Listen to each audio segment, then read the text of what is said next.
जय हिंद दोस्तों, स्वागत है आपका एडू 36 के इस ऑनलाइन प्लेटफॉर्म में। छत्तीसगढ़ पुलिस कांस्टेबल भर्ती 2023-24 टारगेट 90 डे सीरीज का आज हमारा 19वां दिन है। 19वां दिन छत्तीसगढ़ का इतिहास। छत्तीसगढ़ के इतिहास में हम देखेंगे छत्तीसगढ़ में मराठा काल। जो छत्तीसगढ़ में मराठा काल था 1758 से 1818 तक, उसके बारे में बात करेंगे। उनसे जो जो क्वेश्चन बन सकते हैं सारे क्वेश्चन देखेंगे। जो भी उससे रिलेटेड फैक्ट रहेंगे सारे फैक्ट देखेंगे। देखिए दोस्तों, यहाँ पे बहुत सारे लोग अभी हताश हो चुके हैं। उनको ऐसे लगता है कि भर्ती कब आएगी, क्या होगा। यकीन मानिए, भर्ती आएगी और आएगी। इसमें कोई दो राय नहीं है कि भर्ती आपकी रुकेगी। देखिए, जैसे कि अभी यूपी कांस्टेबल की भर्ती आ गई। अरे सीधी सी बात है यार, चुनाव है, भर्ती उनको देना ही देना पड़ेगा। यूपी कांस्टेबल की भर्ती आ गई है, वहाँ पे 60,000 पोस्ट आए हैं। ठीक है, अगर आपको ऐसा लग रहा है कि मेरी तैयारी हो चुकी है तो आप वहाँ पे फॉर्म भरिए, वहाँ पे पुलिस वाले बन जाइए। ठीक है, वहाँ पे बन जाइए, फिर जब यहाँ का होगा तो यहाँ पे आ जाइएगा। लेकिन देखिए, बहुत सारे लोग की अभी तैयारी नहीं हुई है, उनको मैं यही बोलता हूँ कि अभी जब तक भर्ती नहीं आ रही, बहुत अच्छा मौका है। आप यहाँ पे लोगों से लीड ले सकते हैं। जितन भर्ती नहीं आ रही बहुत अच्छी बात है, हमें अभी तैयारी करनी है। जब हमारी तैयारी हो जाएगी, जब मुझे लगेगा कि एक सीट मेरी कन्फर्म हो चुकी है, तब भर्ती आए। तो इसीलिए अभी आपके पास टाइम है, बहुत शानदार तैयारी करिए। तो चलिए चलते हैं आज के पहले क्वेश्चन पे। पहला क्वेश्चन है, कब मराठों ने आखिरकार छत्तीसगढ़ को अपने साम्राज्य में मिला लिया? 1748, 1740, 1758, 1764। कब मिलाया था? किसने, मराठों ने छत्तीसगढ़ को अपने साम्राज्य में? Right answer C, 1758। इसके बारे में सारी कहानी देखते हैं। हमारी कहानी कहाँ से स्टार्ट होगी? 1741 तक किसका शासन था? कलचुरी का। कलचुरी काल में आपने देखा होगा कि रघुनाथ सिंह के ऊपर किसने आक्रमण किया था? भास्कर पंत। किसने? भास्कर पंत। भास्कर पंत किसका सेनापति था? तो किसका सेनापति था? रघुजी प्रथम का सेनापति था। यह उड़ीसा अभियान के दौरान रघुनाथ सिंह के ऊपर आक्रमण करता है। रघुनाथ सिंह क्या करते हैं? आत्मसमर्पण करते हैं। लड़ाई नहीं करते, आत्मसमर्पण करते हैं। उसके बाद मराठा शासनकाल चालू हो जाता है, लेकिन कैसे? अप्रत्यक्ष रूप से। अप्रत्यक्ष रूप से देखिए, जब ये समर्पण कर देते हैं तो एक तरीके से इन्होंने जब सरेंडर कर दिया, तो किसका शासनकाल रहेगा? जो मराठा चाहेंगे वैसे ही होगा। तो अप्रत्यक्ष रूप से चल रहा था। रघुनाथ सिंह के बाद आते हैं कौन? मोहन सिंह। ऐसा ये चलता रहता है। उसके बाद देखिए कब तक चलता है ये? 1758 तक, है ना। 1755 में क्या होता है? रघुजी द्वितीय रहते हैं, उनकी मृत्यु हो जाती है। किसकी? रघुजी द्वितीय की मृत्यु हो जाती है। जैसे इनकी मृत्यु होती है वैसे इनके बच्चे रहते हैं, और इनके बच्चों में युद्ध स्टार्ट हो जाता है। काहे के लिए? साम्राज्य के लिए। तो जब युद्ध स्टार्ट होता है तो जो साम्राज्य रहता है, मराठा साम्राज्य रहता है, उसको 4 पार्ट में डिवाइड कर दिया जाता है कि जाओ तुम लोग एक एक पार्ट रख लो। कौन कौन सा? चांदा, बरार, नागपुर और छत्तीसगढ़। अब ये देखिए, ये तो हमारे काम के हैं नहीं। छत्तीसगढ़, छत्तीसगढ़ मिला किसको? किसको मिला? बिम्बाजी भोसले को मिला। बिम्बाजी भोसले को। बिम्बाजी भोसले को यहाँ का राजा बनाया जाता है। तो 1758 में जो पहले राजा बनते हैं मराठा साम्राज्य के छत्तीसगढ़ में, कौन बनता है? बिम्बाजी भोसले।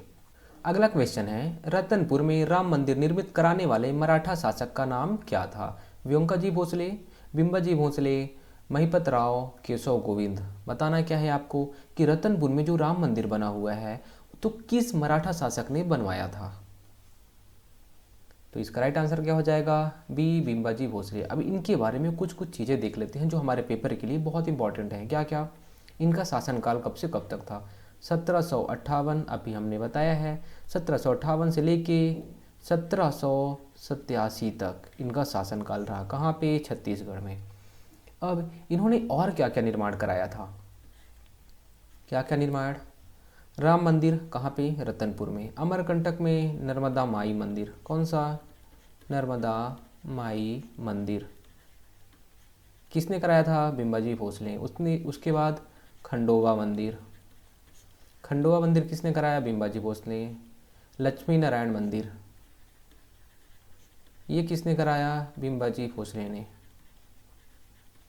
ठीक है, तो इतने सारे जो मंदिर हैं आपको याद रखना है। कौन कौन से? नर्मदा माई मंदिर, खंडोबा मंदिर, लक्ष्मी नारायण मंदिर, राम मंदिर। राम मंदिर को हम लोग क्या बोलते हैं, राम टेकरी मंदिर भी बोलते हैं। तो राम टेकरी मंदिर या फिर राम मंदिर कहाँ पे, रतनपुर में।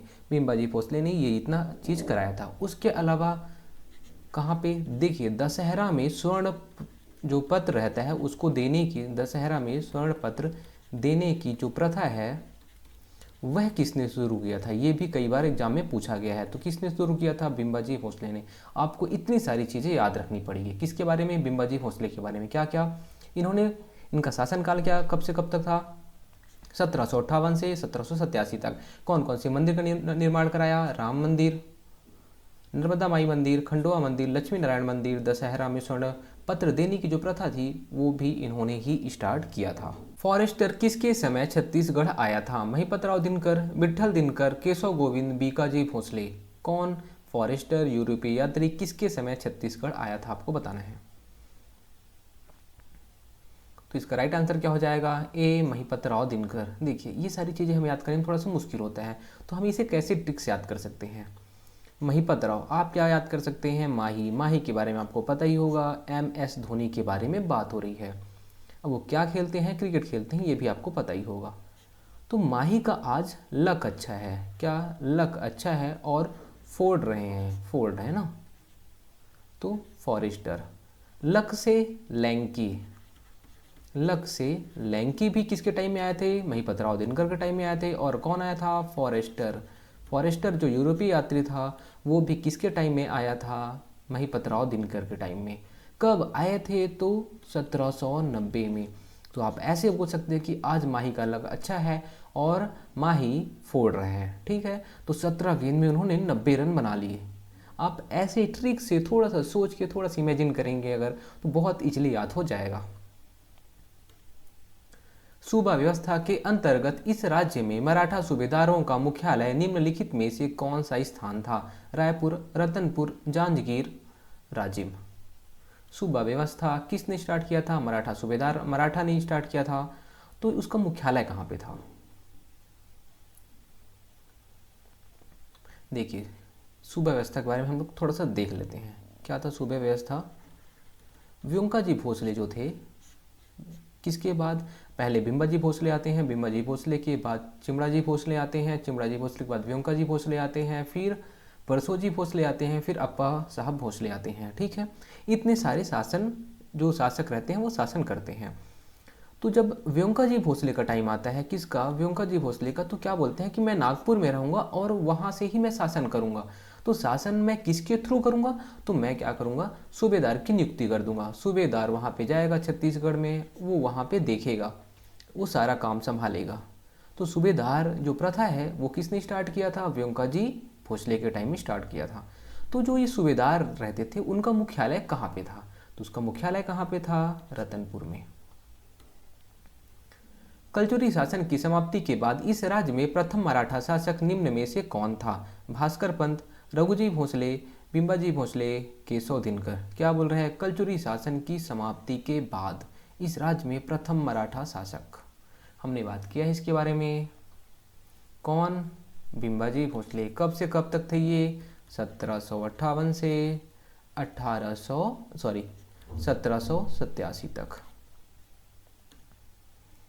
ब्रिटिश नियंत्रण काल में छत्तीसगढ़ में जमींदारों से लिए जाने वाले कर का नाम क्या था, ओवरी, मालगुजारी, सेवई, टकोली। किससे, ब्रिटिश नियंत्रण काल में छत्तीसगढ़ के जमींदारों से लिए जाने वाले कर का नाम क्या था।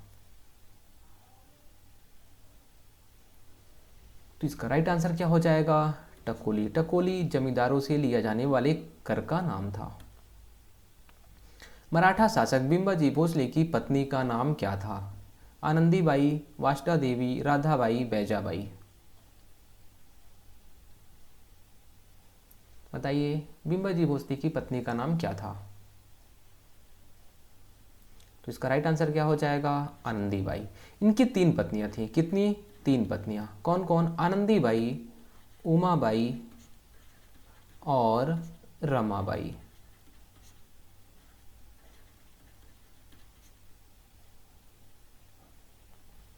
छत्तीसगढ़ में मराठा प्रभुत्व काल में निम्नलिखित में से किस सूबेदार के समय में पिंडारी उपद्रव प्रारंभ हुआ। कौन से सूबेदार थे जिसके टाइम में पिंडारी उपद्रव प्रारंभ हुआ था, आपको बताना है। बीकाजी गोपाल, भवानी कालू, महिपत राव दिनकर, विट्ठल दिनकर। तो सूबेदार कौन था उस टाइम पे जब पिंडारी उपद्रव स्टार्ट हुआ था छत्तीसगढ़ में? इसका राइट आंसर क्या हो जाएगा? ए, बीकाजी गोपाल के टाइम में पिंडारी उपद्रव स्टार्ट हुआ था। 1741 ईस्वी में रतनपुर राज्य का नागपुर के किस भोसला शासक के समय भास्कर पंद्र ने आक्रमण किया था? रघुजी प्रथम, रघुजी द्वितीय, रघुजी तृतीय, अप्पा साहेब। देखिए इसके बारे में हमने बात किया था, कल जो टॉपिक था उसमें ही बात किया था। आज भी हमने देखा है रतनपुर राज्य में नागपुर के किस भोसला शासक के समय भास्कर पंत ने आक्रमण किया था? नागपुर में कौन भोसला शासक था जिसके टाइम में भास्कर पंत ने आक्रमण किया था, बताइए। तो इसका आंसर हो जाएगा ए, रघुजी प्रथम। छत्तीसगढ़ में राजा के नाम पर शासन करने वाले मराठा राजा के प्रतिनिधि को डैड डैश के रूप में जाना जाता था, बताइए। गृहपति, सूबेदार, पेशवा, जिलेदार। हमने इसके बारे में बात कर चुका है। राजा के नाम पर शासन करने वाले मराठा राजा के प्रतिनिधि को किस रूप में जाना जाता था? किसके? सूबेदार के रूप में। अब देखिए पहला सूबेदार कौन था? पहली बात कि सूबेदार की जो प्रथा है वो स्टार्ट किसने किया था? किसने? व्योमकाजी भोसले ने। पहला सूबेदार कौन? महिपत राव। दूसरा सूबेदार कौन था? विट्ठल राव। कौन? विट्ठल राव। सबसे ज्यादा टाइम तक कौन सूबेदार था? कौन? केशव गोविंद। सबसे ज़्यादा टाइम तक सूबेदार कौन था, ऐसा क्वेश्चन पूछता है। और अंतिम सूबेदार कौन था? अंतिम सूबेदार कौन था? यादव राव दिनकर। यादव राव दिनकर। देखिए क्या क्या था कि सूबेदारी प्रथा किसने स्टार्ट किया था? व्योमकाजी भोसले ने। पहला सूबेदार महिपत राव, दूसरा सूबेदार विट्ठल राव दिनकर, केशव गोविंद सबसे ज़्यादा समय तक सूबेदार थे, और अंतिम सूबेदार कौन था? यादव राव दिनकर। वह मराठा सूबेदार जिसके शासनकाल में यूरोपीय यात्री कोलब्रुक आया था। केशव गोविंद, बीकाजी गोपाल, विट्ठल राव दिनकर, महिपत राव। कौन यूरोपीय यात्री कोलब्रुक किसके काल में आया था?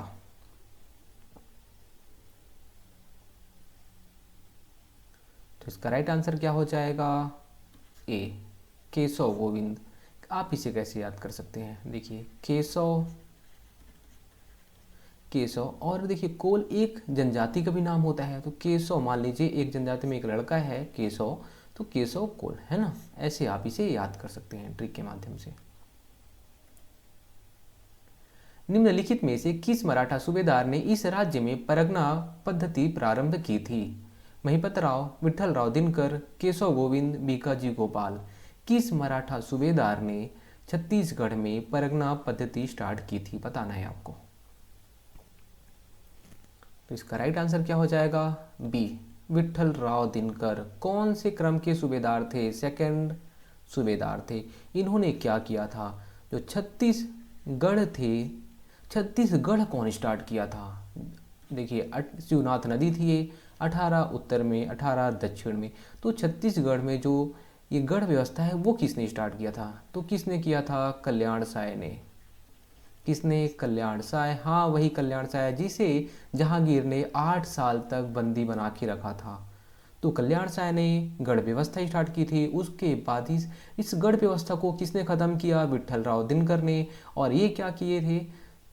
वो गढ़ व्यवस्था को परगना व्यवस्था में शुरुआत की थी। गढ़ व्यवस्था को ख़त्म किया और परगना व्यवस्था को स्टार्ट किया था।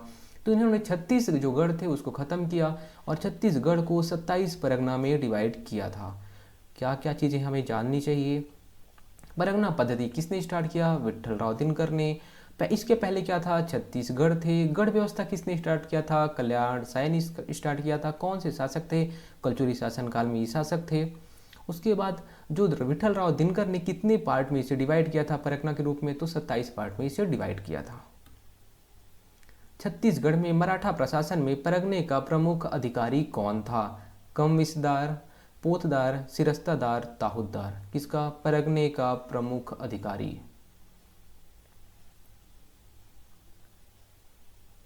बताइए।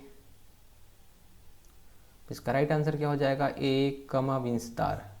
ये क्या करता था? देखिए, परगने का प्रमुख अधिकारी, नागरिक, सैनिक और वित्तीय जितने भी मामले रहते थे सारा यही संभालता था। तो परगने में नागरिक, सैनिक और वित्तीय मामले जो भी रहते थे वो कौन संभालता था? कमा विस्तार समझता था, संभालता था। इसके अलावा एक और था, कौन? फडणवीस। फडणवीस क्या करता था? बहुत ही इम्पोर्टेंट अधिकारी था ये। क्या करता था ये? आय व्यय से रिलेटेड जितनी भी चीज़ें रहती थी, आय व्यय का लेखा जोखा कौन करता था? फडणवीस करता था। तो परगने का जो प्रमुख अधिकारी था कमाविसदार था, क्या करता था? नागरिक, सैनिक और वित्तीय मामले की देखरेख करता था, और फडणवीस आय व्यय को देखता था। इस राज्य में मराठा शासनकाल में मोकासा ग्राम का अर्थ है किसका? मोकासा ग्राम का क्या अर्थ है?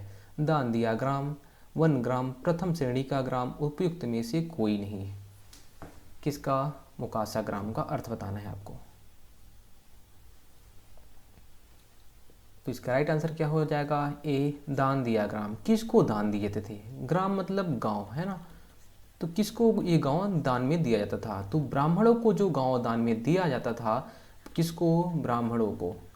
तो उसे हम लोग क्या बोलते थे? मोकासा बोलते थे। उसके अलावा और भी धर्मदेय करके था। क्या? धर्मदेय, ये भी एक दान था, धर्म के नाम पर दान दिया जाता था, इसे क्या बोलते थे? धर्मदेय। उसके बाद देव स्थान, देव स्थान ये भी एक दान था। किसके लिए? मंदिर जैसी जगह के लिए, मंदिर में जो दान दिया जाता था उसे बोलते थे हम लोग देव स्थान। क्या क्या? ब्राह्मणों को कौन सा दान? मोकासा ग्राम। फिर धर्मदेव, धर्म के नाम पर दिया गया दान, और देव स्थान मंदिरों में दिया गया इस दान। छत्तीसगढ़ में मराठा शासन व्यवस्था में कलचुरी काल का कौन सा पद नियमित बना रहा था? बहुत इंपॉर्टेंट क्वेश्चन। छत्तीसगढ़ में मराठा शासन व्यवस्था में कलचुरी का कौन सा ऐसा पद था जो नियमित बना हुआ था? कमा विस्तार, फडणवीस, पटेल, गौटिया। ऐसा कौन सा पद था जो कलचुरी काल में भी था और मराठा काल में भी था? उसका राइट आंसर क्या हो जाएगा? डी गौटिया। गौटिया कौन होता था? गांव का प्रमुख गौटिया कहलाता था। वो जो कलचुरियों ने बनाया था गौटिया पद, वह मराठा काल में भी बना रहा था। उसके बाद छत्तीसगढ़ में मराठा शासन काल में निम्न व्यक्ति सूबेदार नियुक्त हुए: बीकाजी गोपाल, महिपत राव, विट्ठल राव दिनकर, केशव गोविंद। बताइए कौन कौन से सूबेदार नियुक्त किए गए थे? उनका एक क्रम बताना है। क्या? इनके क्रम को बताना है आपको। बताइए, इसके बारे में हमने बात कर चुका है, पहले ही मैं आपको बता चुका हूँ। मुझे उम्मीद है आपने कर लिया होगा। सबसे पहले सूबेदार कौन? महिपत राव। आपको ऑप्शन में क्या दिख रहा है? ए दिख रहा है, आप ए राइट कर दीजिए, महिपत राव। उसके बाद कौन आता है? विट्ठल राव। देखिए यहाँ पे 2 है, फिर 3 है। उसके बाद देखिए केशव गोविंद, फिर और बीकाजी गोपाल। तो लास्ट में कौन था? अंतिम सूबेदार अगर पूछा जाएगा तो कौन? यादव राव दिवाकर।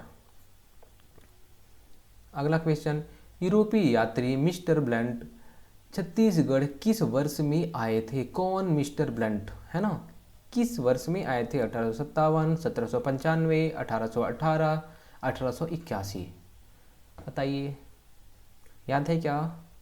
कोई बात नहीं अगर याद नहीं है। देखिए इसका राइट आंसर क्या हो जाएगा? बी, 1795 में आए थे। मिस्टर ब्लंट किसके टाइम में आए थे? किसके टाइम में? विट्ठल राव दिनकर के, विट्ठल राव दिनकर के टाइम में आए थे। सबसे ज़्यादा इंपॉर्टेंट तो यही है कि मिस्टर ब्लंट किसके टाइम पे आए थे, तो किसके? विट्ठल राव दिनकर पे। आप कैसे इसे याद करेंगे? इसका भी एक ट्रिक है। देखिए ब्लंट का मतलब क्या होता है? कौन? मंद बुद्धि। इसको क्या बोलते हैं? ब्लंट का मतलब होता है मंद बुद्धि। तो हम लोग ऐसे बोल सकते हैं ना, मंद बुद्धि वाले बालक आजा यहाँ पे बैठ। विट, विट मतलब बैठ है ना।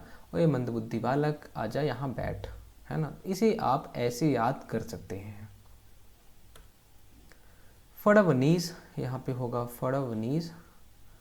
फडणवीस किस शासनकाल का राजस्व अधिकारी था? कलचुरी शासन, ब्रिटिश शासन, मराठा शासन, नाग शासन।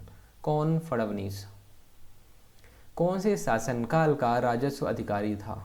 राजस्व अधिकारी मतलब आय व्यय से रिलेटेड जो भी चीजें होती थी सब वही संभाल रहा था। कौन? फडणवीस। इसके बारे में हमने बात कर चुका है। कौन? मराठा का शासनकाल में यह एक अधिकारी था। मराठा कालीन परगनों में सेबंदी व्यवस्था, कौन सी सेबंदी व्यवस्था किससे संबंधित थी? राजस्व व्यवस्था, पुलिस व्यवस्था, व्यापारिक संगठन या शिक्षण संस्थाएं? कौन सी सेबंदी व्यवस्था का संबंध किससे था?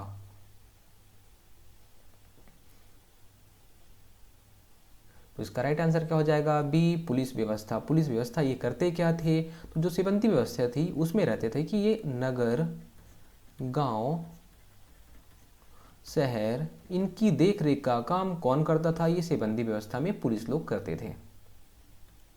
उसके बाद अगला क्वेश्चन, निम्नलिखित में से कौन सी जोड़ी छत्तीसगढ़ में मराठा शासनकाल का कर और उसका अर्थ सुमेलित नहीं है? जो टैक्स लगते थे मराठा काल में और उसका जो अर्थ रहता था किस में सुमेलित नहीं है? बताइए। टकोली, सायर, पंडरी, सेवई, तराई। ये कर हैं, बताइए कि कौन सा सुमेलित नहीं है?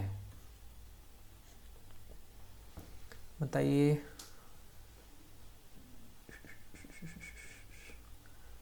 देखिए, टकोली जमींदारों से लिया जाने वाला कर, ये तो हमने देखा ही है, ये राइट है।